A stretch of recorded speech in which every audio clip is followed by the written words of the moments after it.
Hey guys, welcome back to the channel. Today we're going to be taking a look at they found a way to escape this reality, but at what cost? A long time ago, there were some scientists who were working on a secret experiment. It had to do with quantum tunneling, a theory in physics where particles can pass through barriers even when they don't have enough energy. The particles basically just tunneled through instead of going over or under. And while it seems like a cool idea for fiction, it's actually kind of scary. You see, these scientists realized that they could use this theory to open portals to other dimensions. There was just one problem. This is all hypothetical, but they didn't know what would happen if they actually did this. So they decided to test it out on themselves. All they knew was that if it worked, they would be able to jump between dimensions, but nothing more than that. The first thing they noticed when they jumped was that everything was exactly the same, but slightly different. They looked around and couldn't notice anything at first. They were confused and wondered if it was worth trying to go back and telling everyone else what had happened. But then they started to notice small things that were different, and it got worse from there. First, it was the fact that no one seemed to recognize them. They asked their colleagues how they were doing, and they responded by asking who they were. They said they must have miscalculated something and that they should try jumping again. This meant that each time they jumped, they ended up in an alternate dimension, and none of these alternate selves remembered anything about the original. They tried to explain what had happened, but no one believed them. Each time they jumped, they only remembered fragments of the previous life before the jump. They tried to piece together what was happening, but it was difficult to get straight answers. After a few jumps, the researchers had enough. They stopped trying to find answers and decided to go along with it. They introduced themselves to their new colleagues, gave them details about their old lives, and slowly, they began to fit in. After a while, each scientist was content with their new life, until one day, they each felt a sudden urge to jump again. They couldn't control it.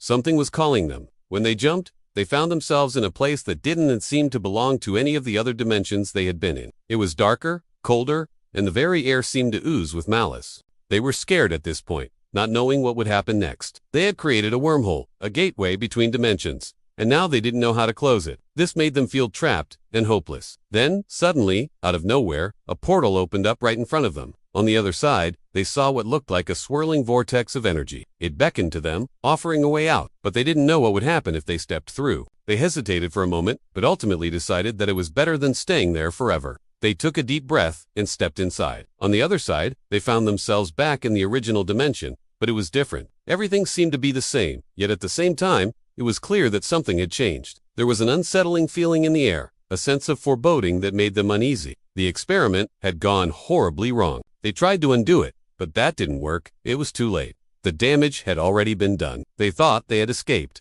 but in reality, they had only made things worse. To make matters worse, the scientists started to hallucinate. They saw things that weren't really there and heard voices that whispered to them in the darkness. They couldn't tell if they were going crazy or if something else was at work. One day, one of the scientists was writing down his thoughts when he heard a voice in his head.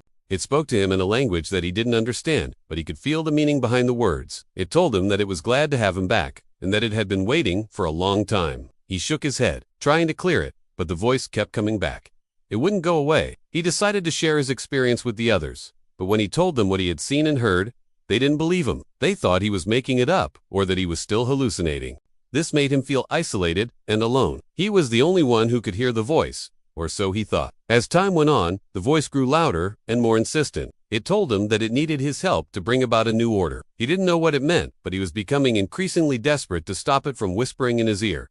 One night, he couldn't take it anymore. He left the lab and went for a walk. He didn't know where he was going, but he just needed to get away from the noise. As he walked, he came across a bridge, and without thinking about it, he jumped into the water. He struggled to keep his head above the surface, and as he did, he heard a voice. It wasn't the voice in his head, but it was close by. He turned his head and saw a man standing on the bridge. The man smiled at him and offered him a hand. The scientist took it, and the man pulled him out of the water. He thanked him and introduced himself. The man said his name was John, and he asked him why he had tried to drown himself. The scientist hesitated, but ultimately decided to trust him. He told him about the voice, and John listened patiently. When he was done, John nodded understandingly. He told him that he had been hearing the voice too, and that it had been calling to him for a long time. He said that he knew what it wanted, and that it had chosen the scientist to help it. The scientist was shocked. He thought he was the only one who could hear the voice, but it seemed like John had been hearing it too. He asked John what he meant, and John explained that the voice had been trying to contact him for a long time. It wanted him to help it bring about the end of the world and usher in a new reality. The scientist was horrified. He didn't want to be involved in whatever John and the voice were planning, but it was too late. The voice had already chosen him, and he couldn't escape its grasp. John smiled at him and said that they were going to change the world together. The scientist struggled against John, trying to free himself from his grasp. But it was no use. John was too strong for him. John dragged him to a nearby car and forced him inside. He started the engine and drove them away from the city. The scientist looked out the window as they sped along the highway, unsure of what lay ahead. He could feel the presence of the voice growing stronger with each passing moment. They arrived at a secluded house in the middle of nowhere. John led the scientist inside and showed him to a chair.